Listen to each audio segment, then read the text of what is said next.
اعوذ باللہ من الشیطان الرجیم بسم اللہ الرحمن الرحیم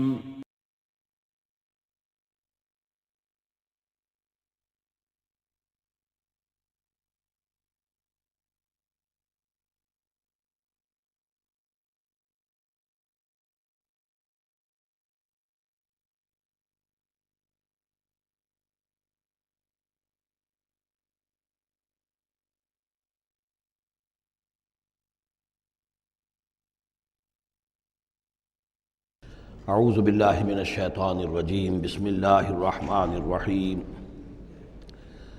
وَإِنَّ لَكُمْ فِي الْأَنْعَامِ لَعِبْرَةً نُسْقِيكُم مِّمَّا فِي بُطُونِهِ مِن بَيْنِ فَرْثٍ وَدَمٍ لَبَنًا خَالِصًا شَائِغًا لِلشَّارِبِينَ صدق اللہ العظیم۔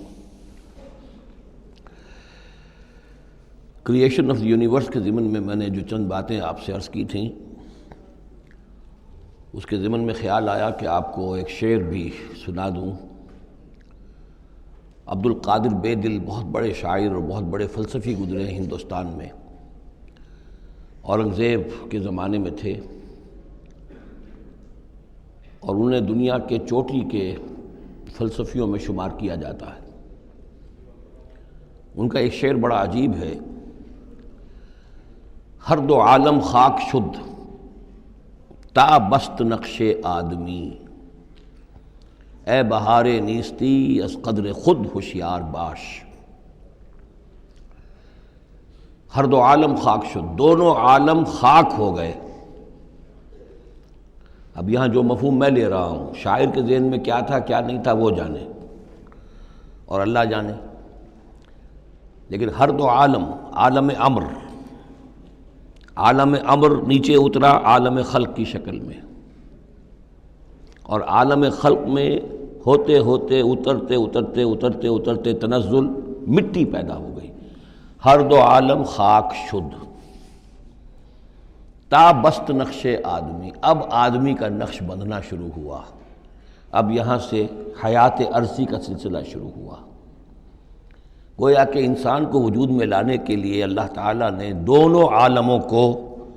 تنزلات کی بے شمار منازل سے اتار کر اور خاک تک پہنچایا۔ تا بست نقش آدمی، اے بہار نیستی۔ اب یہ نیستی جو ہے سمجھ لیجئے، چونکہ فلسفہ وحدت الوجود کا یہ ہے کہ اصل حقیقت جو ہے اور اصل وجود تو اللہ کا ہے، باقی جو کچھ نظر آ رہا ہے یہ حقیقی وجود نہیں ہے، نیست ہے، یہ ہست نہیں ہے، صرف یہ شکلیں ہیں، صورتیں ہیں، امیجز ہیں۔ کل ما فی الکون وہم او خیال او عکوس فی المرایا او ظلال، تو یہ نیست ہے۔ یہ جو عالم وجود ہے جسے کہا جا رہا ہے نیستی، اس عالم کی بہار انسان ہے، کلائمیکس آف دس کریشن۔ خلقتہ بیدی، مسجود ملائک، خلیفۃ اللہ۔ تو اے بہار نیستی از خود قدر خود ہوشیار باش، ذرا اپنے مقام و مرتبے کو سمجھو کہ تمہارے وجود کے لیے اللہ تعالیٰ نے ہر دو عالم کو تنزلات کی کتنی منزلوں سے نیچے اتار کر خاک کیا ہے، تب تمہارا نقش بننا شروع ہوا۔ اور یہ عبد القادر بے دل وہ ہیں کہ جن کے آگے مرزا غالب بھی پانی بھرتے ہیں۔ طرز بے دل میں ریختہ کہنا اسد اللہ خاں قیامت ہے، آسان کام نہیں ہے جو انداز ہے بے دل کا۔ اب چلیے آگے۔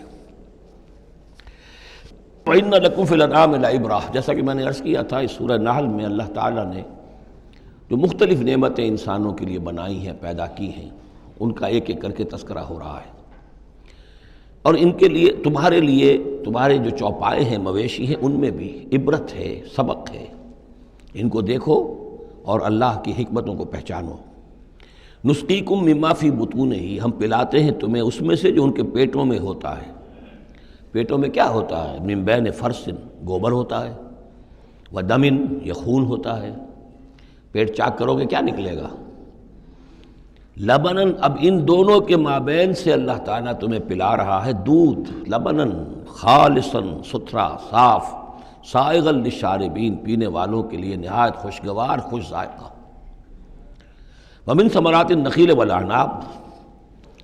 اور کھجوروں کے پھلوں سے بھی اور انگوروں سے بھی تتخذون منہ سکرا ورزقا حسنا، اس سے تم نشے کی چیزیں بھی بناتے ہو اور یہ کہ رزق حسنا بھی ہے، بہترین رزق بھی ہے تمہارے لیے۔ ان فی ذلک لآیۃ لقوم یعقلون، یقیناً اس میں نشانی ہے ان لوگوں کے لیے جو عقل سے کام لیں۔ وَأَوْحَىٰ رَبُّكَ إِلَى النَّحْلِ، اور تیرے رب نے وحی کی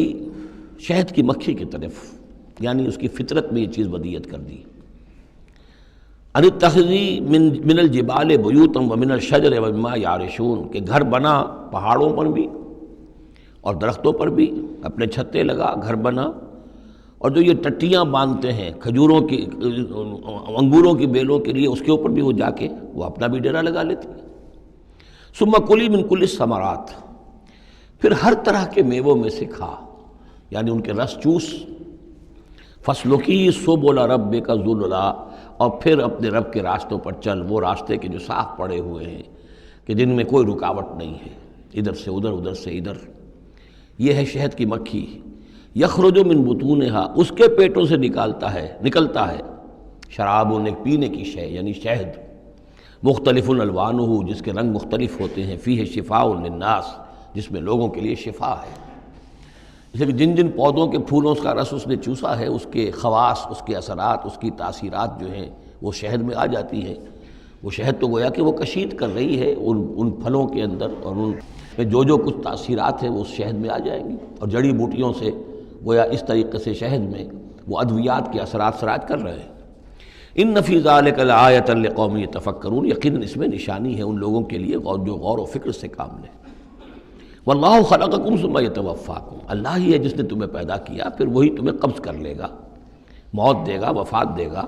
ومنکم من یرد الی ارذل العمر، اور تم میں سے کچھ ایسے بھی ہوتے ہیں جو بڑی ہی ضعیف عمر کو پہنچ جاتے ہیں، بڑی ردی عمر، وہ ضعیف عمر جس میں کہ انسان دوسروں پر بوجھ بن جائے، اور نہ صرف یہ کہ دوسروں پر بوجھ بن جائے، لیکن لا یعلم من بعد علم شیئا، کہ نہ جانے سب کچھ جاننے کے بعد کچھ بھی۔ آپ کو معلوم ہے ڈیمنشیا بھی ہو جاتا ہے، ذہنی صلاحیتیں ختم ہو جاتی ہیں، یادداشت ختم ہو جاتی ہے، بڑے بڑے عاقل اور بڑے بڑے فلسفی اس عمر میں جا کے جو بچوں کی سی باتیں کرنے لگتے ہیں۔ ان اللہ علیم القدیر، یقیناً اللہ تعالیٰ جاننے والا ہے، قدرت والا۔ واللہ فضل بعضکم علی بعض فی الرزق، اور اللہ نے تم میں سے بعض کو بعض پر رزق میں فضیلت دی ہے۔ اب یہ رزق کی فضیلت ایک تو وہ ہے جو مادی اسباب و وسائل جو ہے، یہ بھی رزق ہے، اس میں بھی اللہ نے فضیلت دی ہے۔ لیکن یہ کہ کوئی سوشلسٹ اور کمیونسٹ جو ہے اس پر اعتراض کر دے گا، یہ اللہ کی طرف کیوں منسوب کرتے ہو، یہ تو لوگوں نے غلط نظام بنا رکھا ہے۔ لیکن سوال تو یہ ہے کہ ذہنی صلاحیتیں بھی تو اللہ نے سب کو برابر نہیں دی، جسمانی قوت بھی تو سب کو برابر نہیں دی، یہ بھی تو رزق ہے۔ اصل رزق تو یہ ہے جو جینز ملے ہیں، جو صلاحیتیں ملی ہیں، وہ کسی کے اپنے چوائس پر تو نہیں اور سب کی برابر نہیں ہے، اس میں بھی فرق ہے، کسی کو فضیلت دی ہے، کسی کو کسی اعتبار سے، کسی کو کسی اعتبار سے۔ واللہ فضل بعضکم علی بعض فی الرزق فما الذین فضلوا براد رزقہم علی ما ملکت ایمانہم، تو تم نہیں دیکھتے کہ جن لوگوں کو رزق میں فضیلت دی گئی ہو وہ لوٹا دیتے ہوں اپنا رزق اپنے غلاموں کو، یعنی جو ان کے غلام ہیں ان کو بھی ان کے ساتھ تقسیم کر لیں، ان کو بھی مالک بنا دیں۔ یہ تو نہیں ہوتا، یہ اصل میں نفی کی جا رہی ہے کہ تم نے جو سمجھا کہ ایک بڑا خدا ہے، یہ چھوٹے خدا جو ہیں، یہ در حقیقت اس کے تو ایک طرح سے یوں سمجھیے کہ خدمتگار ہی ہیں، لیکن چونکہ اس کے خدمت میں رہتے ہیں اور اس ہماری کو سفارش کر سکتے ہیں۔ لیکن اگر یہ چھوٹے ہیں تو جیسے تم اپنے غلاموں کو اپنے برابر نہیں کر سکتے، کیا اللہ تعالیٰ ان کو اپنے برابر کر لے گا؟ کیا ان میں سے کسی کی دھونس جو ہے اللہ کے اوپر چلے گی؟ کیا وہ اللہ سے اپنی بات بنوا لے گا؟ فہم فیہ سوا، کوئی شخص اپنے غلاموں کو اپنی ملکیت میں برابر کا شریک نہیں کرتا۔ افبنعمت اللہ یجحدون، اور کیا تو پھر کیا یہ اللہ کی جو نعمت ہے اس کا انکار کر رہے ہیں۔ واللہ جعل لکم من انفسکم ازواجا، اللہ نے تمہاری اپنی نوع ہی سے تمہاری بیویاں بنائیں، جوڑے بنائے۔ زوج کا لفظ عربی میں دونوں طرف جاتا ہے، عورت کے لیے مرد زوج ہے اور مرد کے لیے عورت زوج ہے، زوج جوڑے کو کہتے ہیں۔ واللہ جعل لکم من انفسکم، یہاں انفسکم سے مراد کیا ہے؟ تمہاری نوع، ہر جاندار کا جوڑا جو ہے اسی کی نوع میں سے ہے، ایک سپیشیز ایک ہی ہے، جو بھی جانور ہے سپیشیز ایک ہے، اس کے جینڈرز مختلف ہیں، جن سے جدا ہیں، لیکن یہ کہ جہاں تک نوع کا تعلق ہے وہ ایک ہی ہے۔ وَجَعَلَ لَكُم مِّنْ أَزْوَاجِكُم بَنِينَ، اور پھر تمہاری بیویوں سے یا تمہارے جوڑوں سے تمہارے لیے اس نے بیٹے بنائے، وَحَفَدَةً، اور پوتے تمہیں عطا کیے، وَرَزَقَكُم مِّنَ الطَّيِّبَاتِ، اور ساری پاکیزہ چیزیں تمہیں دیں۔ أَفَبِالْبَاطِلِ يُؤْمِنُونَ وَبِنِعْمَةِ اللَّهِ هُمْ يَكْفُرُونَ، یہ نعمت کا لفظ دیکھیے بار بار اس صورت میں آ رہا ہے۔ تو کیا یہ باطل پر ایمان رکھتے ہیں اور اللہ تعالیٰ کی نعمت کا انکار کرتے ہیں، کفران نعمت کرتے ہیں؟ وَيَعْبُدُونَ مِن دُونِ اللَّهِ مَا لَا يَمْلِكُ لَهُمْ رِزْقًا مِّنَ السَّمَاوَاتِ وَالْأَرْضِ شَيْئًا، اور یہ پوج رہے ہیں اللہ کو چھوڑ کر ان چیزوں کو جنہیں کوئی اختیار نہیں ہے ان کے لیے کسی رزق کا، نہ آسمانوں سے نہ زمین سے۔ وَلَا يَسْتَطِيعُونَ، نہ اس کی قدرت رکھتے ہیں۔ یہ ذہن میں رکھیے کہ یہ جو مشرکین عرب تھے اپنے ایام جاہلیت میں بھی تلبیہ جو پڑھتے تھے، لبیک اللہم لبیک لبیک لا شریک لک لبیک، تو اس میں موجود تھا لا شریک لک لبیک الا شریکا تملکہ وما ملک، تیرا کوئی شریک نہیں ہے، ہاں وہ شریک کہ جو کچھ اس کا اختیار ہے اس کا بھی مالک تو ہی ہے، یعنی بالآخر اختیار تیرا ہی تیرا ہے، کسی تیرے شریک کے پاس کوئی اختیار جو ہے تجھ سے آزاد ہو کر آٹونومس کوئی اختیار اس کے پاس نہیں ہے۔ تملکہ وما ملک، تو ہی اس کا بھی مالک ہے اور جو بھی اس کا اختیار ہے وہ بھی در حقیقت تیرا ہی عطا کردہ ہے، یا تیرا اختیار مطلق اس کے اوپر بھی غالب ہے۔ تو گویا کہ جیسے عیسائیوں کے ہاں انہوں نے توحید کو تثلیث میں بدلا، پھر تثلیث کو توحید میں لے آتے ہیں، 3 in 1 and 1 in 3۔ اسی طریقے سے مشرکین عرب توحید کے اندر شرک پیدا کرتے تھے، شرک کو پھر لوٹا دیتے تھے توحید کی طرف۔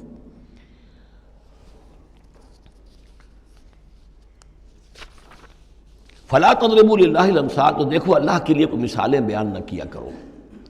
اگرچہ اسی صورت میں ہم پڑھ چکے ہیں وللہ المثل الاعلیٰ۔ ظاہر بات ہے کہ اللہ تعالیٰ کی ایک ہستی ہے، بہت بلند و بالا ہے، اصولی طور پر تو ہم یہ کہہ سکتے ہیں کہ اللہ کی مثال یا اللہ کی شان بہت بلند ہے، لیکن کوئی مثال بیان نہیں کر سکتے اس کے لیے۔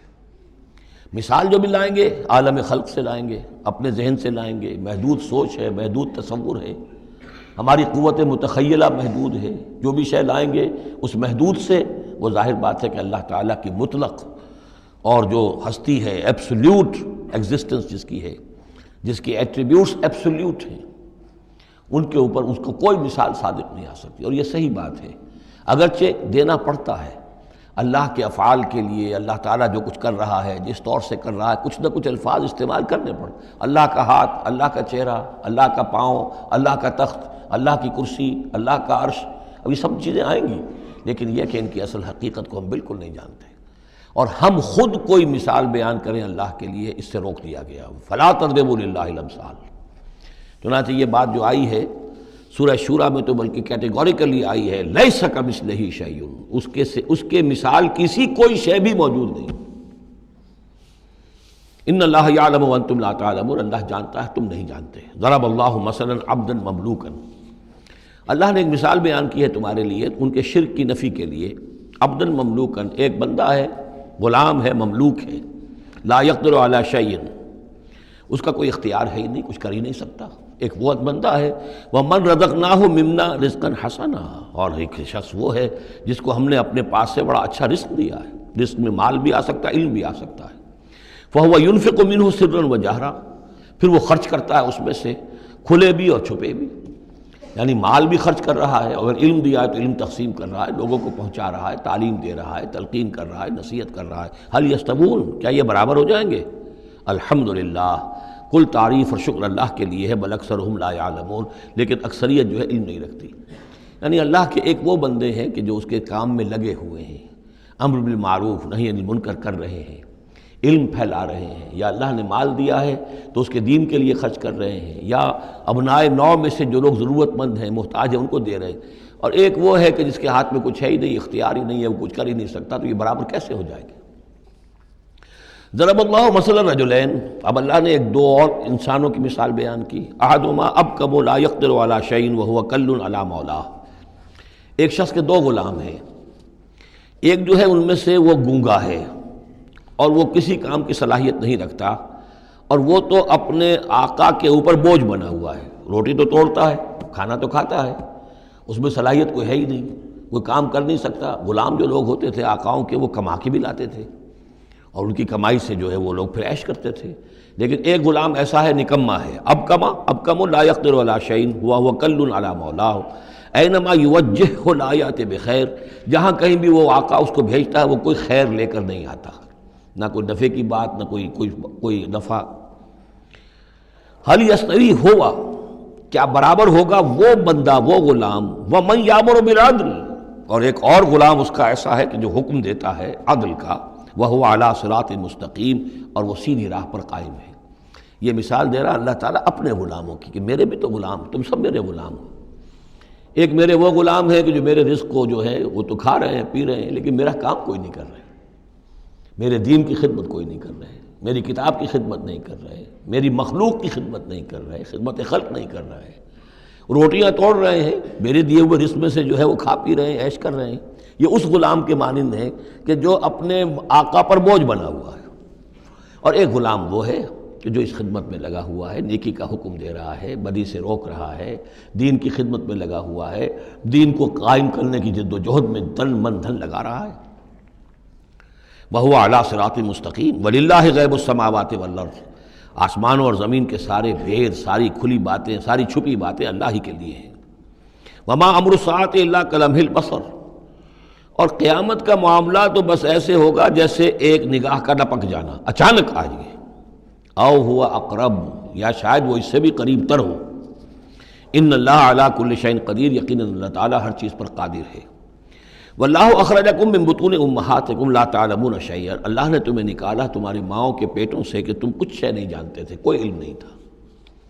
واقعہ یہ ہے کہ انسان کا بچہ جس قدر کمزور اور ضعیف ہوتا ہے، شاید کسی حیوان کا بچہ اتنا کمزور نہیں ہوتا۔ آپ نے بکری کے بچے کو دیکھا ہوگا، نوزائیدہ کو، وہ تھوڑی دیر بس اس کی ٹانگیں لڑکھڑاتی ہیں، بس تھوڑی دیر، فوراً ہی ولادت کے بعد ٹانگوں پہ کھڑا ہوتا ہے۔ لیکن یہ کہ انسان کا بچہ جتنا لا علم، جتنا ضعیف، جتنا کمزور، جتنا ڈیپینڈنٹ، جتنا محتاج ہوتا ہے۔ واللہ اخرجکم من بطون امہاتکم لا تعلمون شیئا وجعل لکم السمع والابصار والافئدہ لعلکم تشکرون، پھر اللہ نے تمہیں سماعت دی، بصارت دی اور افئدہ دیے۔ یہ افئدہ کا جو عام طور پہ ترجمہ جو ہے آپ نے دیکھا ہوگا دل لکھا ہوتا ہے، مجھے اس سے اختلاف ہے۔ میرے نزدیک افئدہ جو ہے اس سے مراد جو ہے عقل ہے، لیکن یہ میں اس پر گفتگو کروں گا اگلی صورت میں انشاءاللہ۔ ان السمع والبصر والفؤاد کل اولئک کان عنہ مسئولا، وہ جو آیت ہے سورہ بنی اسرائیل کی، وہ اس موضوع کے اوپر اہم ترین ہے۔ پھر اللہ تعالیٰ نے تمہیں کان اور آنکھیں دی اور عقل دی۔ یہ اصل میں ریلیشن شپ یہ ہے کہ یہ سینس ڈیٹا ہے، آنکھوں سے، کانوں سے، یہ ڈیٹا جیسے کہ آپ آج کل کمپیوٹر میں ڈیٹا جو ہے فیڈ کرتے ہیں اس کے اندر، پھر وہ اس کو پروسیس کرتا ہے، پھر وہ انفر کرتا ہے، پچھلی میموری کے ساتھ ٹیلی کرتا ہے، پھر اس سے کوئی نیا نتیجہ نکالتا ہے۔ تو یہ جو برین کمپیوٹر یہاں رکھا ہوا ہے، یہ ہے جس کو کہ سینس ڈیٹا جا رہا ہے، آنکھوں سے، کانوں سے، چھو کر، چکھ کر، سونگھ کر، جو بھی صلاحیتیں ہمارے اندر ہیں ان سے وہ سارا سینس ڈیٹا جو ہے وہ وہاں جا کر پھر پروسیس ہوتا ہے، اس کو پروسیس کر کے اس سے نتیجہ نکالتا ہے، وہ ہے عقل، وہ جو انسان کے اندر یہ ذہن اس دماغ میں جو رکھا گیا ہے۔ فؤاد سے میرے نزدیک مراد یہ ہے، اور میں اس پر جازم ہوں۔ وَجَعَلَ لَكُمُ السَّمْعَ وَالْأَبْصَارَ وَالْأَفْئِدَةَ لَعَلَّكُمْ تَشْكُرُونَ، تاکہ تم شکر کرو، ان چیزوں کا، ان نعمتوں کا حق مانو، حق ادا کرو، ان چیزوں کو، ان نعمتوں کو صحیح طریقے سے استعمال کرو۔ أَلَمْ يَرَوْا إِلَى الطَّيْرِ مُسَخَّرَاتٍ فِي جَوِّ السَّمَاءِ، کیا یہ دیکھتے نہیں پرندوں کو کہ وہ فضا کی اس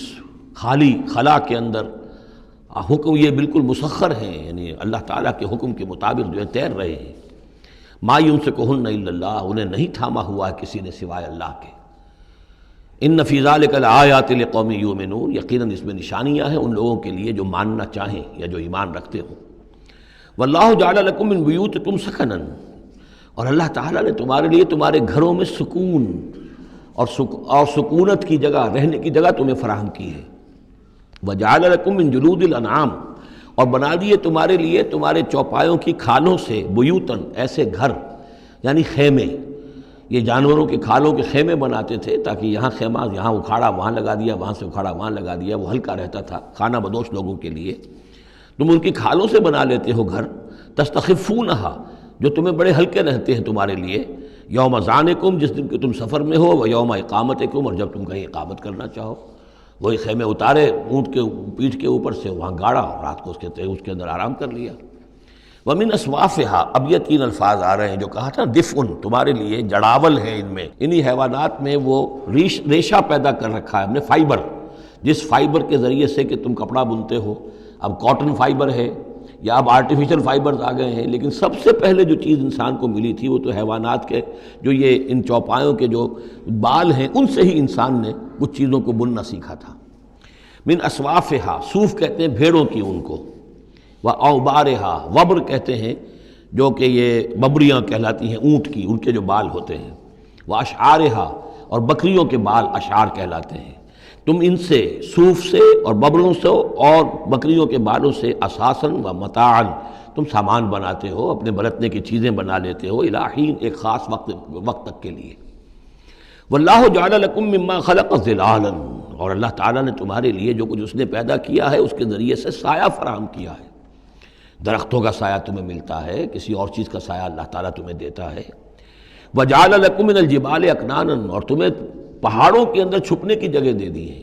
یعنی غاریں ہوتی ہیں، ظاہر بات ہے طوفان جب آتے ہیں اور بڑی تیز ہوا جب چل رہی ہوتی ہے تو پہاڑوں ہی کے اندر وہ کھو موجود ہوتی ہے، وہ غاریں ہوتی ہیں کہ ان میں لوگ پناہ لیتے ہیں۔ وجعل لکم سرابیل تقیکم الحر، اور تمہارے لیے ایسے کرتے بنا دیے، لباس بنا دیے جو تمہیں گرمی سے بچاتے ہیں۔ وسرابیل تقیکم باسکم، اور ایسے کرتے یعنی جو ذرا بختر ہوتے تھے کہ جو تمہاری لڑائی کے اندر تمہیں بچاتے ہیں۔ کذالک یتم نعمتہ، نعمت کے لفظ کو پھر نوٹ کیجئے، اس طرح اللہ تعالیٰ اتمام فرما رہا ہے اپنی نعمتوں کا علیکم، تم پر، لعلکم تسلمون، تاکہ تم سر تسلیم خم کرو اور اطاعت کی روش اختیار کرو۔ فَإِن تَوَلَّوْا، تو پھر اے نبی اگر یہ رخ موڑ لیں، پیٹھ موڑ لیں، فَإِنَّمَا عَلَيْكَ الْبَلَاغُ الْمُبِينُ، تو آپ پر تو بس صاف صاف پہنچا دینے کی ذمہ داری ہے۔ یعرفون نعمت اللہ ثم ینکرونہا، یہ اللہ کی نعمتوں کو پہچانتے ہیں پھر منکر ہو جاتے ہیں۔ واکثرہم الکافرون، اور ان کی اکثریت جو ہے وہ ناشکروں پر مشتمل ہے۔ وَيَوْمَ نَبْعَثُ مِن كُلِّ أُمَّةٍ شَهِيدًا، اب یہ جو مضمون جو ہے شہادت حق کا جو سورہ بقرہ میں آیا تھا، وَكَذَلِكَ جَعَلْنَاكُمْ أُمَّةً وَسَطًا لِتَكُونُوا شُهَدَاءَ عَلَى النَّاسِ وَيَكُونَ الرَّسُولُ عَلَيْكُمْ شَهِيدًا۔ اس کے بعد سورہ نساء میں آیا، ایک تو یہ آیا کہ اللہ کے گواہ بن کر کھڑے ہو جاؤ، پھر آگے چل کر آیا كَيْفَ إِذَا جِئْنَا مِن كُلِّ أُمَّةٍ بِشَهِيدٍ وَجِئْنَا بِكَ عَلَىٰ هَٰؤُلَاءِ شَهِيدًا، آیت نمبر 41۔ وہ مضمون یہاں پھر 2 مرتبہ اس صورت میں آ رہا ہے۔ وَيَوْمَ نَبْعَثُ مِن كُلِّ أُمَّةٍ شَهِيدًا، جس دن کو اٹھائیں گے ہم ہر امت میں سے ایک شہید۔ کون ہوگا وہ؟ جسے رسول کی حیثیت سے اس امت کی طرف بھیجا تھا۔ فَلَنَسْأَلَنَّ الَّذِينَ أُرْسِلَ إِلَيْهِمْ وَلَنَسْأَلَنَّ الْمُرْسَلِينَ، سورہ اعراف کی آیت نمبر 6۔ سب سے پہلے وہ جسے ہم کہتے ہیں پروزیکیوشن وٹنس کی حیثیت سے، عدالت کا گواہ، سرکاری گواہ کی حیثیت سے رسول کھڑا ہوگا، اور رسول یہ کہے گا کہ اللہ تیرا جو پیغام مجھ تک آیا تھا اس قوم کے لیے، میری قوم کے لیے، میں نے انہیں پہنچا دیا تھا۔ ناؤ دے آر ریسپانسبل، اب یہ جواب دہ ہیں، اب ان سے محاسبہ ہو سکتا ہے۔ تو یہ ہے نبی جو ہے گویا کہ اپنی قوم کے خلاف گواہی دے گا۔ اگر نبی یہ گواہی نہ دے تو وہ کہیں کہہ سکتے تھے اللہ ہمیں تو بات پہنچی نہیں، ہم بات سمجھے نہیں تھے۔ نبی کہے گا میں نے سمجھا دیا تھا، کھول کھول کر سمجھا دیا تھا، کوئی اشتباہ نہیں چھوڑا تھا، پورا مبرہن کر دی تھی بات، دودھ کا دودھ پانی کا پانی بالکل علیحدہ کر دیا تھا، کیسے انکار کریں گے؟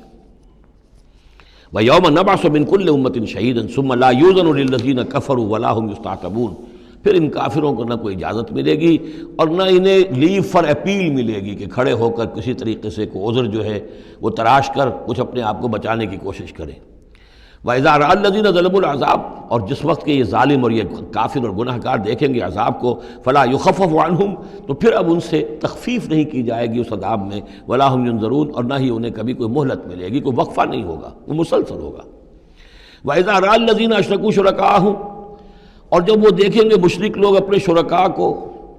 وہ جا رہے ہیں عبد القادر جیلانی جن کے نام کی دہائی ہم دیا کرتے تھے، قالوا ربنا هؤلاء شركاؤنا، اب ظاہر بات ہے ان کا رتبہ بلند ہوگا آخرت میں، وہ اللہ کے ولی ہیں، یا حضرت عیسیٰ ہوں گے اللہ ہم اس کو پوجا کرتے تھے، ہمارا خیال تو یہ تھا کہ وہ سولی چڑھ کر ہماری طرف سے کفارہ بن ہی چکا ہے، یہ عیسیٰ جو ہے ہم نے تو اس کو پوجا تھا۔ تو وہ کہیں گے ربنا هؤلاء شركاؤنا الذين كنا ندعو من دونك، یہ ہیں وہ شرکاء جن کو ہم تیرے سوا پکارا کرتے تھے دنیا میں، فالقوا اليهم القول انكم لكاذبون، تو وہ مقدس ہستیاں یہ کہیں گی تم جھوٹ بول رہے ہو، بکواس کر رہے ہو، تمہارا ہم سے کوئی تعلق نہیں، یہ پہلے بھی آ چکا ہے کہ ہم تمہاری عبادت سے اور تمہاری ساری چیخ پکار سے ہم بالکل غافل ہیں، ہمیں کچھ پتہ نہیں تم کیا کرتے رہے ہو، ہمارا کوئی تعلق تم سے نہیں۔ فَأَلْقَوْا إِلَيْهِمُ الْقَوْلَ إِنَّكُمْ لَكَاذِبُونَ، تم جھوٹے ہو۔ وَأَلْقَوْا إِلَى اللَّهِ يَوْمَئِذٍ السَّلَامَ، اور وہ سب کے سب اس روز اللہ کے سامنے اپنی اطاعت اور عاجزی پیش کر رہے ہوں گے۔ وَضَلَّ عَنْهُمْ مَا كَانُوا يَفْتَرُونَ، اور جو افطرا انہوں نے کر رکھے تھے، ان کے نام پر عقیدے گھڑے ہوئے تھے، وہ بچا لیں گے اور وہ چھڑا لیں گے، اور وہ کفارہ بن چکے ہیں، وہ ہمارے گناہوں کی طرف سے پہلے ہی جو ہے کفارہ بن کر وہ قربانی کا بکرا بن کر پھانسی پر چڑھ چکے ہیں۔ تو یہ ساری چیزیں ضل عنہم، وہ سب کی سب جو ہیں وہ تو ان کے ہاتھوں سے گم ہو جائیں گے، ہاتھوں کے طوطے اڑ جائیں گے۔ الذین کفروا وصدوا عن سبیل اللہ زدناہم عذابا، وہ لوگ جنہوں نے کفر کیا اور نہ صرف خود کفر کیا، لوگوں کو روکتے رہے اللہ کے راستے سے، زدناہم عذابا فوق العذاب، ہم تو ان کے عذاب میں تو اور اضافہ کرتے چلے جائیں گے۔ بما کانوا یفسدون، بسبب اس شرارت کے جو وہ کرتے تھے، سازشیں کرتے تھے، لوگوں کو ورگلاتے تھے، اس راستے پر جانے سے روکتے تھے۔ وَيَوْمَ نَبْعَثُ فِي كُلِّ أُمَّةٍ شَهِيدًا، دوبارہ دیکھیے آ گیا، اور ذرا تصور کرو اس دن کا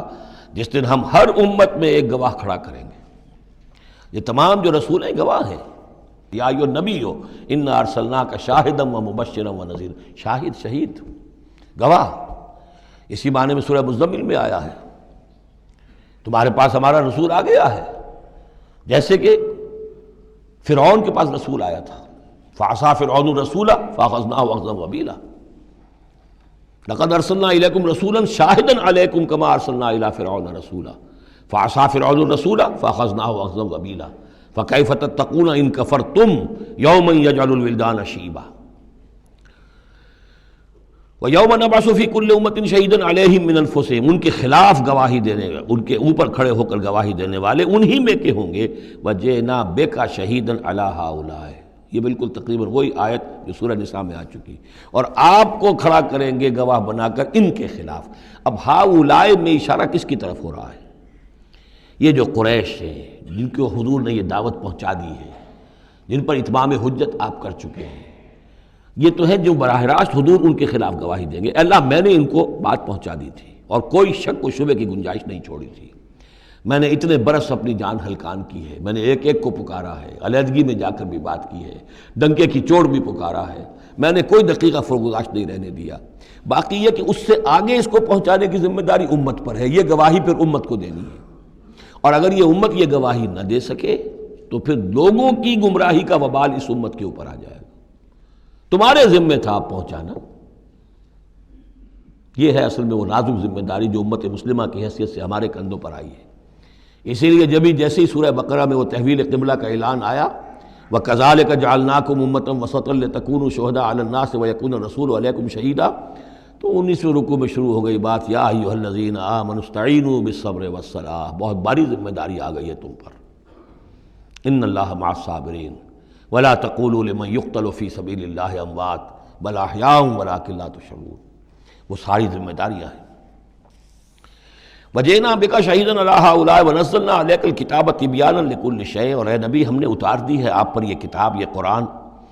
وضاحت کرتے ہوئے ہر شے کی، یعنی جو بھی انسان کی ہدایت کے لیے جو مسئلہ ضروری ہے وہ سارا کا سارا اس میں موجود ہے۔ وَهُدًى وَرَحْمَةً، اور وہ ہدایت بن کر آئی ہے اور رحمت، وَبُشْرَىٰ لِلْمُسْلِمِينَ، اور بشارت بن کر آئی ہے مسلمانوں کے لیے، اہل اسلام کے لیے، اللہ کے فرما برداروں کے لیے۔ یہ آیت جب آ رہی ہے یہ بہت ہی مشہور آیت ہے، جمعہ کے خطبے میں ہوتی ہے، بہت جامع آیت ہے۔ ان اللہ یامر بالعدل والاحسان وایتاء ذی القربى وینہی عن الفحشاء والمنکر والبغی یعظکم لعلکم تذکرون، یقیناً اللہ تمہیں حکم دیتا ہے لوگوں سب سے پہلے عدل، انصاف۔ عدل سے اوپر کی ایک شے ہے احسان۔ عدل تو یہ ہے کہ جس کا جو اس کا حصہ تھا وہ آپ نے دے دیا، احسان یہ ہے کہ مزید اپنی طرف سے کچھ اور دے دیجیے، یہ احسان ہے۔ اللہ تعالیٰ محسنین کو پسند کرتا ہے۔ اور ذی القربیٰ، ایتاء ذی القربیٰ، اپنے قرابت داروں کا حق ادا کرنا، ان سے حسن سلوک، صلہ رحمی کرنا، یہ تین چیزیں ہیں کہ جس پر گویا کہ ایک اچھے معاشرے کی بنیاد ہے، یہ مثبت چیزیں ہیں۔ گویا کہ امر بالمعروف نہی عن المنکر جو ہے تو اللہ تعالیٰ تو ان تین چیزوں کا حکم دیتا ہے، اور وہ تین منکرات کیا ہے جس سے روکتا ہے؟ وَيَنْهَىٰ عَنِ الْفَحْشَاءِ وَالْمُنْكَرِ وَالْبَغْيِ، روکتا ہے ایک تو بے حیائی کے کاموں سے، یہ ایک پردہ ہے۔ حیا جو ہے انسان کے اندر ایک بڑی قیمتی شے ہے۔ بے حیا باش و ہر چے خائی کن، ایک دفعہ یہ حیا کا جو ہے نا پردہ اتر جائے تو پھر انسان جو ہے بے شرم ہو کر جو چاہے کرتا پھرے پھر۔ تو حیا بے حیائی سے روکتا ہے، اور منکر وہ شے ہے جس کے برے ہونے پر تمہاری فطرت گواہ ہے کہ یہ شے برائی ہے۔ والبغی، اور سرکشی اللہ کے خلاف، سرکشی لوگوں کے خلاف۔ سرکشی لوگوں کے خلاف ہوگی تو وہ عدوان ہے، زیادتی ہے، ظلم ہے۔ اللہ کے خلاف ہے تو وہ کفر ہے اور وہ بغاوت ہے۔ یعظکم، اللہ تعالیٰ تمہیں نصیحت کر رہا ہے، لعلکم تذکرون، تاکہ تم نصیحت اخذ کرو، رہنمائی حاصل کرو۔ وَأَوْفُوا بِعَهْدِ اللَّهِ إِذَا عَاهَدتُّمْ، یہ جو چند آیات اب آگے آ رہی ہیں یہ مشکلات القرآن میں سے ہیں، اس میں کافی مفسرین کے مابین اختلافات بھی ہیں، لیکن میں نے جتنا بھی غور و فکر کیا ہے اور جن حضرات کی آراء سے مجھے اتفاق ہے وہ میں بیان کروں گا، باقی ساری آراء میں بیان نہیں کر سکتا۔ یہاں میرے نزدیک یہاں سے اصل میں اہل کتاب کی طرف روئے سخن ہے۔ میں آپ کو بتا چکا ہوں کہ مکی صورتوں میں اہل کتاب سے براہ راست خطاب نہیں ہے، یا بنی اسرائیل یا اہل الکتاب نہیں ملے گا، لیکن سورہ انعام ہی سے بات شروع ہو گئی تھی، کچھ نہ کچھ ان کی طرف روئے سخن ہے، اشارے ہیں، اس لیے کہ یہ دور ایسا تھا کہ جس میں مدینے میں خبریں پہنچ چکی تھیں، محمد رسول اللہ صلی اللہ علیہ وسلم نے نبوت کا دعویٰ کیا ہے، اہل کتاب کے کان بھی کھڑے ہو چکے تھے، ان میں سے کچھ لوگ تھے پہچان بھی چکے تھے، اور وہ یہ کہ گویا کہ منتظر بھی ہوں گے کہ اب ہم ان کی تصدیق کریں گے، ذرا اور دیکھ لیں، ذرا اور ان کے بارے میں صحیح معلومات ہمیں حاصل ہو جائیں۔ کچھ لوگوں کے اندر حسد کی آگ اسی وقت سے بھڑک چکی ہوگی، وہی ہے کہ جنہوں نے سکھا پڑھا کر پوچھا تھا کہ ان سے پوچھو اگر یہ نبی ہونے کا دعویٰ کرتے ہیں تو یہ بنی اسرائیل مصر کیسے پہنچ گئے تھے؟ یہ تو حضرت ابراہیم علیہ السلام کی نسل سے تھے، حضرت ابراہیم تو فلسطین میں رہتے تھے، الخلیل میں وہ دفن ہیں، یہ مصر کیسے پہنچ گئے جو حضرت موسیٰ علیہ السلام نے لے کر وہاں سے آئے؟ تو پوری سورہ مبارکہ سورہ یوسف جو ہم پڑھ چکے ہیں کہ کیا کیا شکل بنی، کیا سبب بنا، کیا حالات تھے جن میں کہ بنی اسرائیل وہاں جا کر آباد ہوئے۔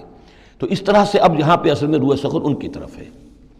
وَأَوْفُوا بِعَهْدِ اللَّهِ إِذَا عَاهَدتُّمْ وَلَا تَنقُضُوا الْأَيْمَانَ بَعْدَ تَوْكِيدِهَا، اور دیکھو اللہ کے عہد کو پورا کرو جب کہ تم وہ عہد کر چکے ہو۔ جو بنی اسرائیل سے اِذْ أَخَذَ اللَّهُ مِيثَاقَكُمْ، وہ جو بار بار آیا ہے، یہ تو تفصیل تو پھر جو ہے مدنی صورتوں میں آئی ہے جو ہم پڑھ چکے ہیں، وہ بعد میں نازل ہوں گی، ابھی گویا کہ اس کی طرف اشارہ کیا جا رہا ہے تاکہ جو ان کے صاحب علم ہیں وہ بات کو پا لیں، سمجھ لیں۔ عاقلہ را اشارہ کافی است۔ وَأَوْفُوا بِعَهْدِ اللَّهِ إِذَا عَاهَدتُّمْ، دیکھو اللہ کے عہد کو پورا کرو جب کہ تم نے عہد کیا ہے۔ وَلَا تَنقُضُوا الْأَيْمَانَ بَعْدَ تَوْكِيدِهَا، اور اپنی قسموں کو مضبوطی سے باندھنے کے بعد مت توڑا کرو۔ وَقَدْ جَعَلْتُمُ اللَّهَ عَلَيْكُمْ كَفِيلًا، اور اس پر تم نے اللہ کو کفیل بنایا ہے، اللہ کو گواہ بنا کر قسمیں کھائی ہیں، اللہ کو گواہ بنا کر تم نے عہد کیے تھے۔ إِنَّ اللَّهَ يَعْلَمُ مَا تَفْعَلُونَ، اللہ جانتا ہے جو کچھ کہ تم کر رہے ہو۔ وَلَا تَكُونُوا كَالَّتِي نَقَضَتْ غَزْلَهَا مِن بَعْدِ قُوَّةٍ أَنْكَاثًا، اس عورت کے مانند نہ بن جاؤ، اس دیوانی عورت کے مانند کہ جس نے بڑی محنت اور مشقت سے سوت کاٹا اور پھر اسے ٹکڑے ٹکڑے کر دیا۔ یہ گویا کہ ایک تمثیل دی گئی ہے، منتظر چلے آ رہے تھے تم نبی کی آمد کے، تم تو ان کے حوالے سے اپنے جو لوگ تھے یہاں کے عرب انہیں دھمکایا کرتے تھے کہ جب وہ آئیں گے تو ہم ان کے ساتھ ہو کر جنگ کریں گے، تو پھر یہ کہ تم ہمیں کبھی شکست نہیں دے سکو گے۔ اب یہ کیا ہو رہا ہے کہ جب اس نبی کا ظہور ہو رہا ہے تو اب تمہارے دل میں طرح طرح کے خیالات آ رہے ہیں، تو کیا اس بوڑھی عورت کی طرح کہ جس کی عقل ماری گئی تھی، بڑی محنت سے سود کاٹتی تھی اور پھر توڑ دیتی تھی، تو تم اپنا یہ سارا جو تانا بانا بنے بیٹھے تھے اب تک، اب تم چاہتے ہو کہ اس کو توڑ دو اور تار تار کر دو۔ وَلَا تَكُونُوا كَالَّتِي نَقَضَتْ غَزْلَهَا مِن بَعْدِ قُوَّةٍ أَنْكَاثًا تَتَّخِذُونَ أَيْمَانَكُمْ دَخْلًا بَيْنَكُمْ أَن تَكُونَ أُمَّةٌ هِيَ أَرْبَىٰ مِنْ أُمَّةٍ، تم نے اپنی قسموں کو دخل دینے کا ذریعہ بنا لیا ہے اپنے مابین، مبادا کوئی اور قوم کسی دوسری قوم سے چڑھتی ہوئی نہ ہو جائے۔ یعنی تمہاری یہ قومی کشاکش ہے کہ تم نہیں چاہتے کہ بنی اسماعیل جو ہیں اب انہیں یہ سبقت حاصل ہو جائے، یہ فضیلت حاصل ہو جائے جو بنی اسرائیل کو حاصل تھی 2000 برس۔ ان تکون امۃ ہی اربع من امۃ، مبادا ہو جائے ایک قوم دوسری قوم سے بڑھی ہوئی، دوسری قوم سے افضل۔ اب یہاں نام نہیں ابھی لیے جا رہے ہیں، جیسا کہ میں نے عرض کیا اشاروں کنایوں میں باتیں ہو رہی ہیں تاکہ اہل کتاب کے جو اہل علم تھے ان تک یہ بات پہنچ جائے، ان کے دلوں کے اندر اتر جائے۔ اب قسمیں کھا رہے ہیں کہ ہم تو نہیں مانیں گے، اگر واقعی یہ وہی نبی ہے لیکن ہیں یہ بنی اسماعیل میں سے، یہ امیین میں سے تو نہیں مانیں گے، قسمیں کھا کھا کر ایک دوسرے کے ساتھ جو ہے وہ عہد کر رہے ہیں، تو یہ کیا کر رہے ہو؟ وَلَا تَكُونُوا كَالَّتِي نَقَضَتْ غَزْلَهَا مِن بَعْدِ قُوَّةٍ أَنْكَاثًا تَتَّخِذُونَ أَيْمَانَكُمْ دَخَلًا بَيْنَكُمْ أَن تَكُونَ أُمَّةٌ هِيَ أَرْبَىٰ مِنْ أُمَّةٍ إِنَّمَا يَبْلُوكُمُ اللَّهُ بِهِ، یہ تو اللہ تعالیٰ تمہیں آزما رہا ہے اس کے ذریعے سے۔ دیکھنا یہ ہے کہ تم حق پرست ہو یا نسل پرست ہو۔ اگر تو نسل پرست ہو تو پھر اللہ سے تمہارا کوئی تعلق نہیں، اگر حق پرست ہے تو اللہ تعالیٰ نے اگر تمہاری نسل کے اندر رکھا ہوا تھا اب کسی اور نسل میں رکھ دیا ہے، اور پھر یہ کہ وہ اتنی دور کی نسل بھی نہیں، ابراہیم ہی کی نسل سے ہے، تمہارے جد امجد جو ابراہیم ہے انہی کی ایک شاخ تم ہو، تو انہی کی ایک شاخ جو ہے وہ محمد رسول اللہ کی قوم ہے، تو ان کو ہم نے چن لیا ہے۔ ان تکون امۃ ہی اربع من امۃ، اسی میں تم اسی جو ہے بغیم بینہم کے حوالے سے اب تم جو ہے اس آزمائش میں ناکام ہو رہے ہو۔ انما یبلوکم اللہ بہ، یہ تو اللہ تمہاری آزمائش کر رہا ہے۔ وَلَيُبَيِّنَنَّ لَكُمْ يَوْمَ الْقِيَامَةِ مَا كُنْتُمْ فِيهِ تَخْتَلِفُونَ، اور پھر اللہ تعالیٰ لازماً ظاہر کر دے گا تمہارے لیے قیامت کے دن جو کچھ کہ تم جس میں اختلاف تم نے کیا تھا۔ وَلَوْ شَاءَ اللَّهُ لَجَعَلَكُمْ أُمَّةً وَاحِدَةً، اللہ چاہتا تمہیں ایک ہی امت بنا دیتا، یہ تفریقی نہ ہوتی کہ ایک امت کو ہٹا کر دوسری امت کو ہم لے آئے، ایک امت کو ہم معزول کر رہے ہیں دوسری امت کو لا رہے ہیں، ہم چاہتے یہ بھی کر سکتے تھے۔ تمہارے ہی اندر جو ہے ایک اور نشت ثانیہ ہو جاتی، نشت ثالثہ ہو جاتی، ایک نشت ثانیہ تو ہو چکی تھی۔ ایک مرتبہ نیبوکدنیزر کے ہاتھوں برباد ہوئے ہیکل سلیمانی تباہ ہو گیا تھا، پھر حضرت عزیر علیہ السلام کی دعوت توبہ اور اصلاح کے ذریعے سے تمہارے اندر دوبارہ ایک زندگی پیدا ہو گئی، تمہیں پھر ایک اور عروج ہوا، اب کر سکتے تھے یہ، اب پھر تیسری مرتبہ پھر تمہارے اندر ہی کوئی دعوت اچھی اٹھتی، تمہارے اندر ہی ہم کوئی نبی بھیج دیتے، وہ تمہارے اندر سے پھر جو ہے اصلاح کی ایک تحریک اٹھاتا، اور پھر تم سیدھے راستے پر آتے، اور اللہ تعالیٰ تم پر رحم فرما دیتا، اور قرآن بھی تمہیں کو دے دیتا۔ اللہ کر سکتا تھا، لو شاء اللہ لجعلکم امۃ واحدہ ولکن یضل من یشاء ویہدی من یشاء، لیکن اللہ تعالیٰ کا فیصلہ یہی ہے، وہ ہدایت دیتا ہے جو چاہتا ہے، اور وہ ہدایت اور گمراہ کرتا ہے جس کو چاہتا ہے، اور یہ دونوں ترجمے ہوں گے، وہ ہدایت دیتا ہے اس کو جو ہدایت کا طالب ہے، اور گمراہ کرتا ہے اس کو جو گمراہی کا طالب ہے۔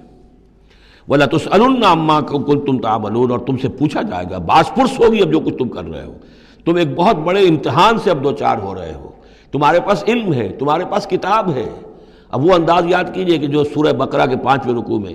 یا بنی اسرائیل اذکروا نعمتی التی انعمت علیکم واوفوا بعہدی اوف بعہدکم وایای فارہبون وآمنوا بما انزلت مصدقا لما معکم ولا تکونوا اول کافر بہ ولا تشتروا بآیاتی ثمنا قلیلا وایای فاتقون ولا تلبسوا الحق بالباطل وتکتموا الحق وانتم تعلمون۔ وہی تو بات شروع ہوئی تھی، اوفوا بعہد اللہ اذا عاہدتم،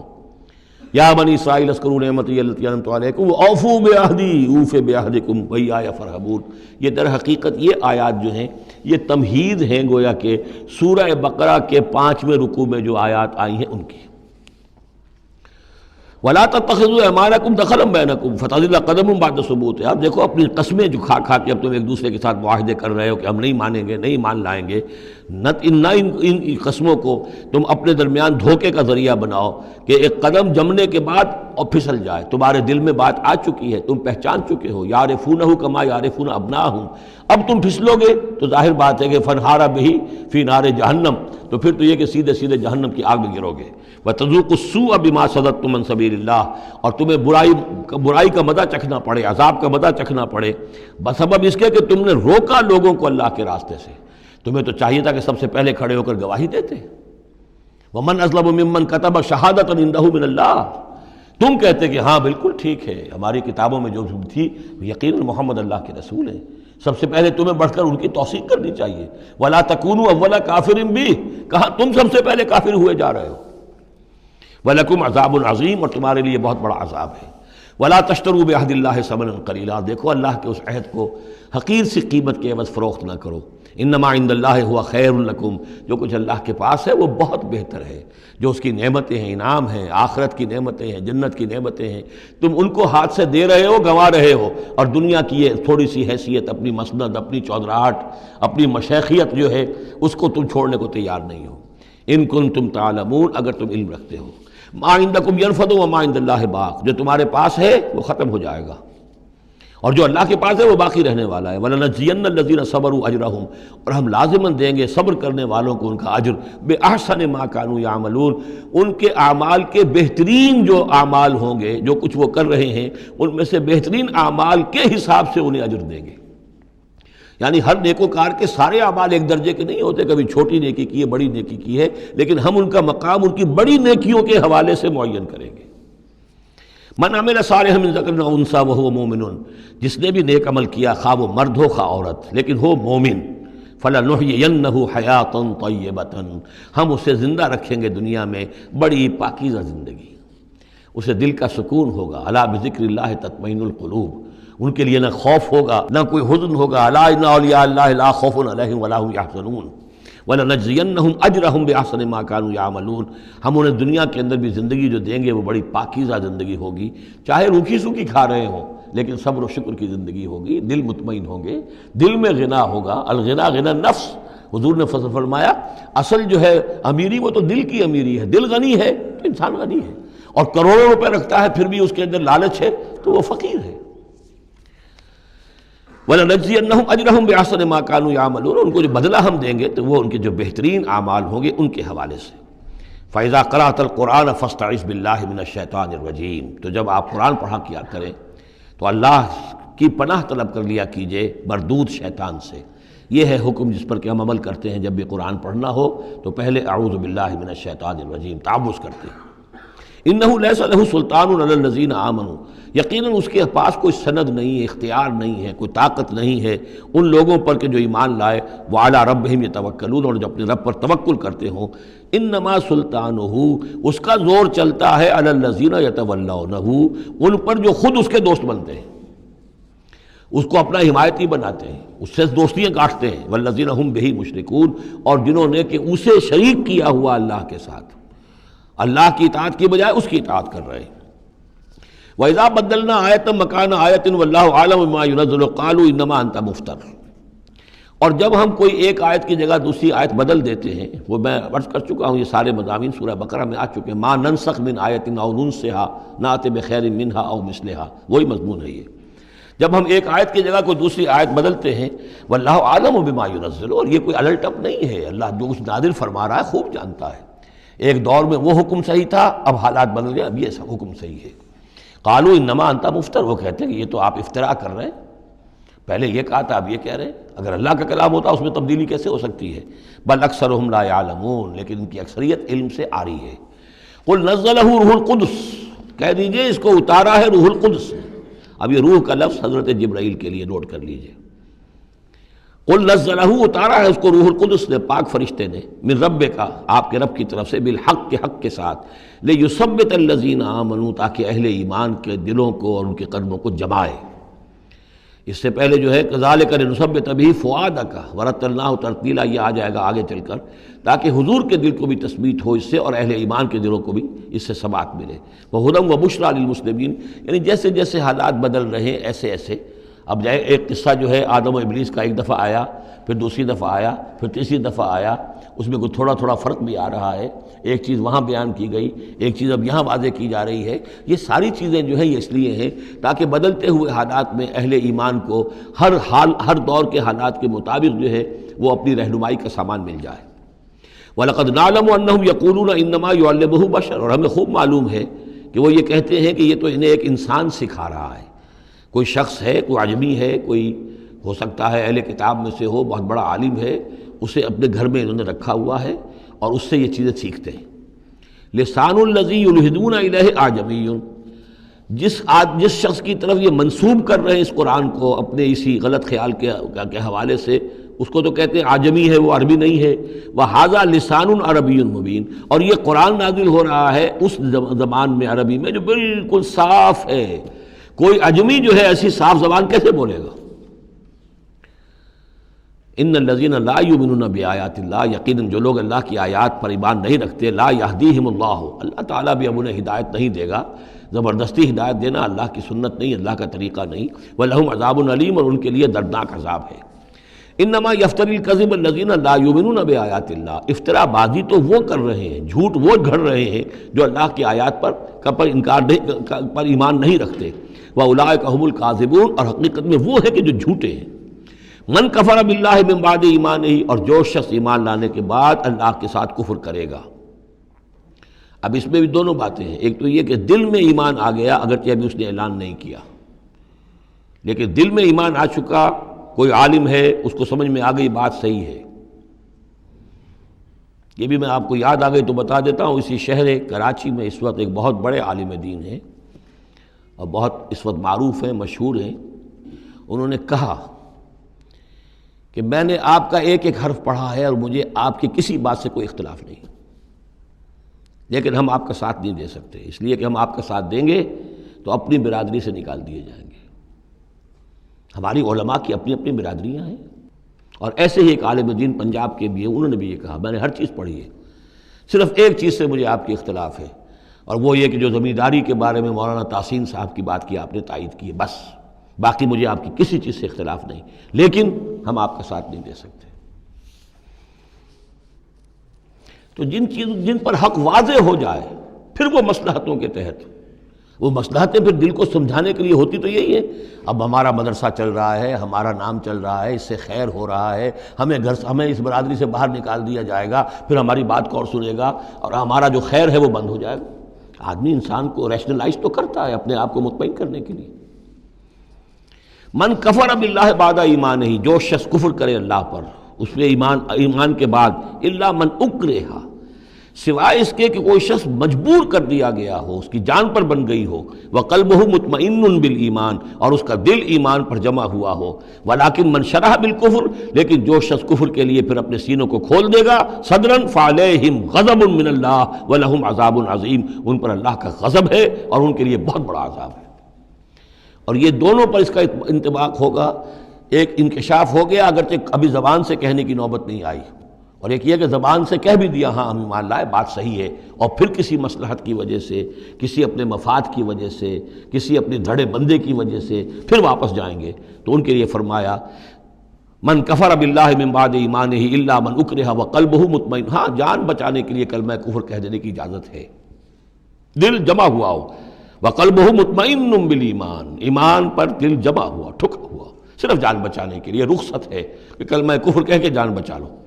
ولیکن من شرح بالکفر صدرا، لیکن جن کا سینہ پھر کھل جائے کفر کے لیے اثر نو، وہ اپنے اسی پیشہ ورانہ ضرورتوں کے تحت، فعلیہم غضب من اللہ ولہم عذاب عظیم، ان پر تو غضب ہے اللہ کا اور ان کے لیے بہت بڑا عذاب ہے۔ ذالک بانہم مستحب الحیات الدنیا علی الاخرہ، یہ اس لیے کہ انہوں نے دنیا کی زندگی کو محبوب رکھا، ترجیح دی آخرت کے مقابلے میں، وان اللہ لا یہدی القوم الکافرین، اور اللہ تعالیٰ ایسے کافروں کو ہدایت نہیں دیتا۔ اولئک الذین طبع اللہ علی قلوبہم، یہ وہ لوگ ہیں جن کے دلوں پر اللہ نے مہر کر دی ہے،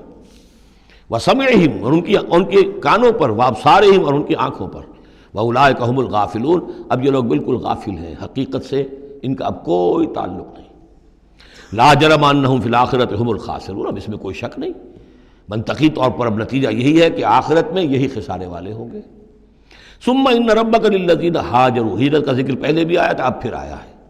پھر آپ کا رب ان کے حق میں کہ جنہوں نے ہجرت کی من بعد ما فتنوا، جبکہ انہیں تکلیفیں پہنچائی گئیں، جبکہ انہیں فتنوں میں ڈالا گیا، جبکہ انہیں پرسیکیوٹ کیا گیا،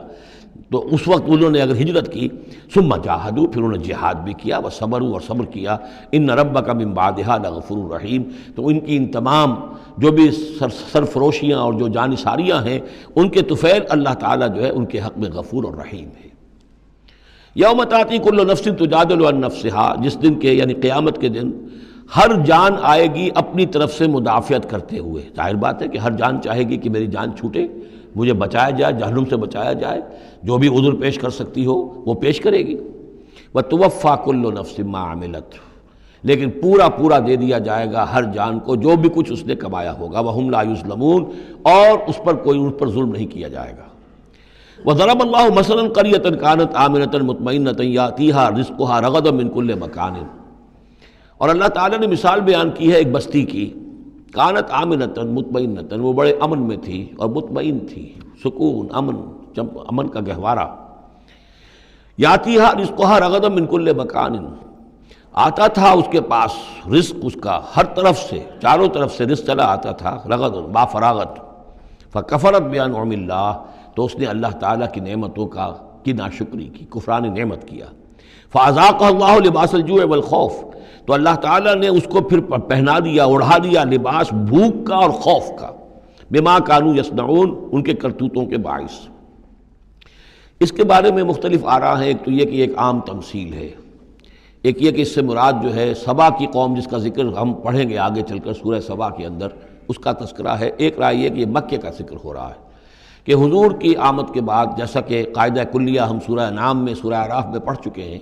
رسول کی بعثت کے بعد اللہ تعالیٰ کی طرف سے لوگوں کے اوپر چھوٹے عذاب آتے تھے، آخری عذاب سے پہلے تو قحط کا عذاب پڑا تھا، اور عرب میں، اس میں مکے میں بہت ہی اجناس کی کمی ہو گئی تھی، بہت وہاں پر تنگی تھی، تو اس کی طرف اشارہ ہو رہا ہے کہ یہ شہر جو ہے مکہ بڑا آرام سے تھا، امن میں تھا، امن کا تو گہوارہ ہے ہی ہمیشہ سے، مطمئن تھا، اور رزق چلا آتا تھا، ہر طرف سے لوگ آ رہے ہیں، قافلے آ رہے ہیں، حاجی آ رہے ہیں، عمرے کے لیے لوگ آ رہے ہیں، چیزیں لے کر آ رہے ہیں، جانور جو ہیں وہ قربان ہو رہے ہیں، ظاہر بات ہے وہ قربان ہونے والے جانوروں کا گوشت کہاں جاتا تھا؟ یہ اہل مکہ ہیں، یہ اس کو کھاتے تھے، تو یہ ساری رزق ان کے پاس فراوانی چلا آتا تھا، لیکن اس شہر کے لوگوں نے پھر اللہ کی نعمت کا، انعامات کا انکار کیا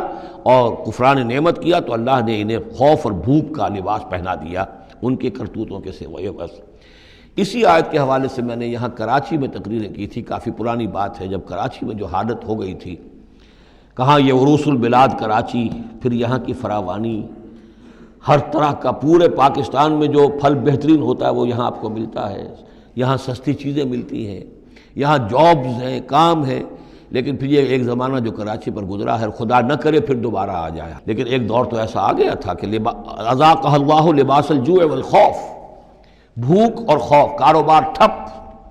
اور بد امنی، ڈاکے، کڈنیپنگز، قتل و غارت، وہ جو حال اس کراچی کا ہو گیا تھا اس کو ذرا یاد کیجئے، بالکل وہ نقشہ ہے یہ۔ ضرب اللہ مثلا قریۃ کانت آمنۃ مطمئنۃ یاتیہا رزقہا رغدا من کل مکان فکفرت بانعم اللہ فاذاقہا اللہ لباس الجوع والخوف بما کانوا یصنعون۔ تو یہ ایک عام تمثیل بھی ہو سکتی ہے،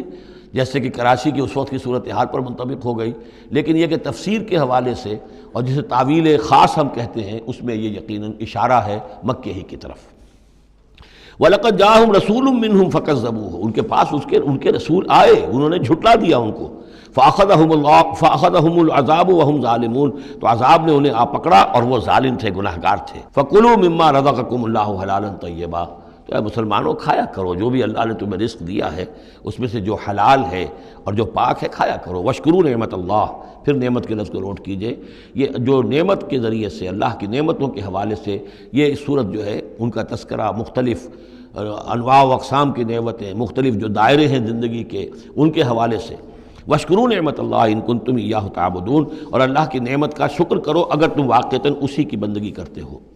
انما حرم علیکم المیتۃ والدم ولحم الخنزیر وما اہل لغیر اللہ بہ،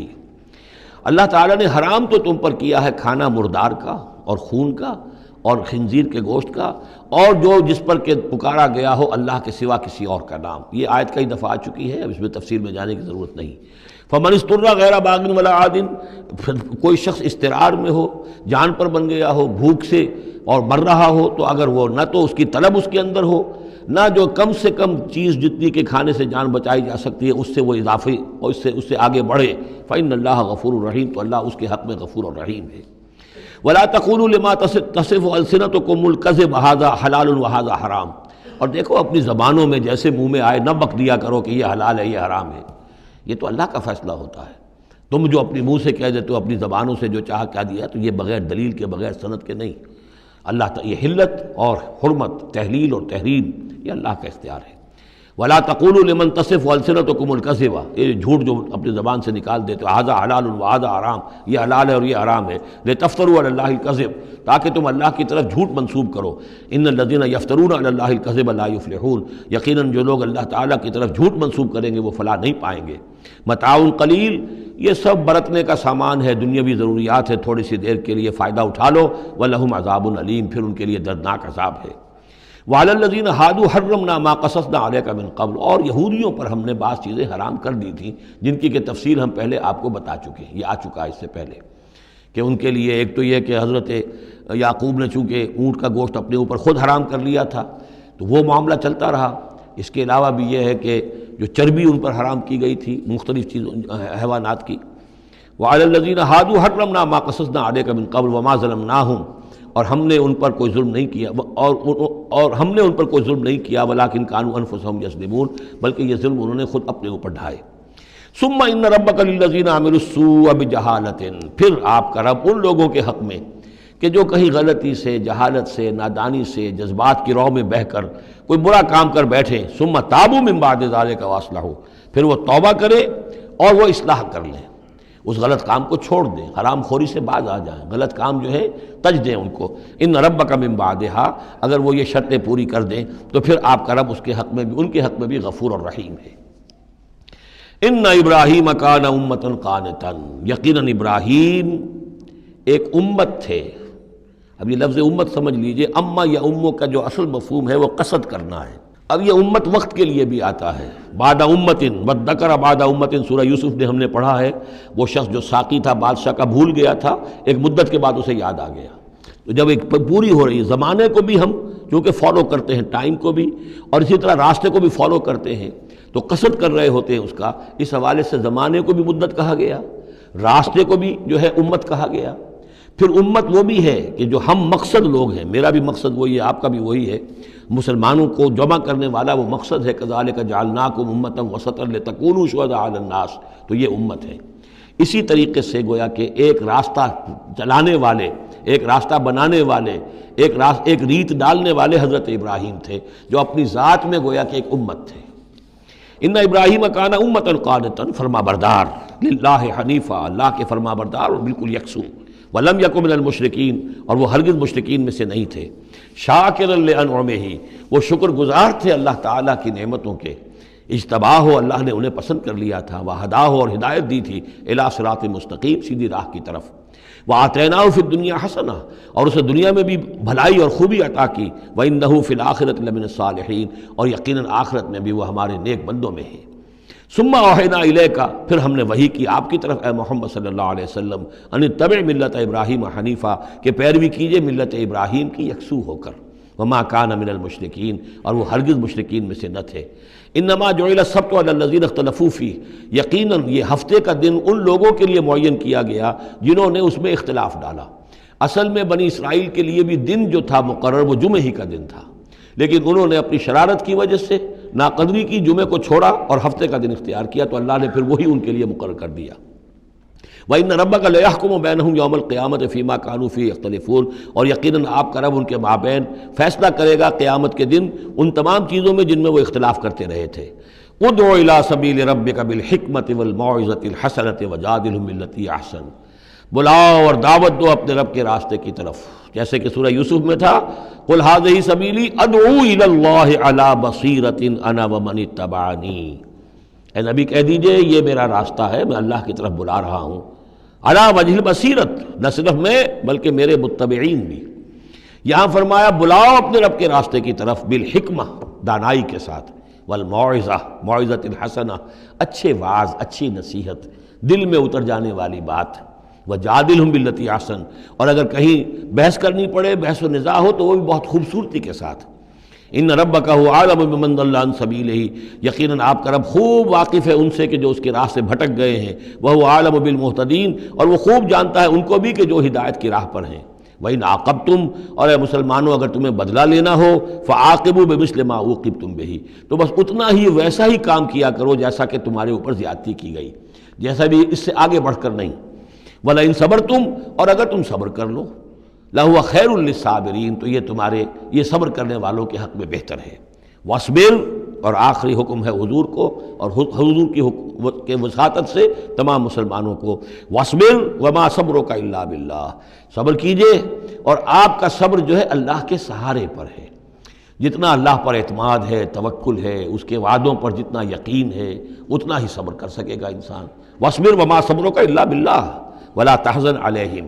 اور اب ان کے بارے میں آپ رنجیدہ نہ ہوں کہ یہ لوگ اپنے کرتوتوں کی وجہ سے عذاب کے مستحق ہو چکے ہیں۔ وَلَا تَكُ فِي ضَيْقٍ مِّمَّا يَمْكُرُونَ، اور جو چالیں یہ چل رہے ہیں، سازشیں کر رہے ہیں، بیٹھ کے تدبیریں کر رہے ہیں، آپ کو اطلاعات پہنچتی ہے، ان سے بھی آپ دل تنگ نہ ہوں، آپ کے دل میں اس کی وجہ سے کوئی رنج نہ آئے۔ ان اللہ مع الذین اتقوا، اللہ ساتھ ہے اہل تقویٰ کے، ان کی چالیں کیا کریں گے؟ کیا ڈر ہے اگر ساری خدائی ہے مخالف، کافی ہے اگر ایک خدا میرے لیے ہے۔ ان اللہ مع الذین اتقوا، اللہ ساتھ ہے ان کے کہ جنہوں نے تقویٰ کی روش اختیار کی، والذین هم محسنون، اور وہ لوگ کہ جو تقویٰ کے راستے پر چلتے ہوئے درجہ احسان پر فائز ہو گئے۔ اللہ کی معیت اور نصرت اور تائید اور اللہ کی طرف سے ہر وقت ان کی جو مدد ہے وہ شامل حال رہے گی۔ بارک اللہ لی ولکم فی القرآن العظیم ونفعنی وإیاکم بالآیات والذکر الحکیم۔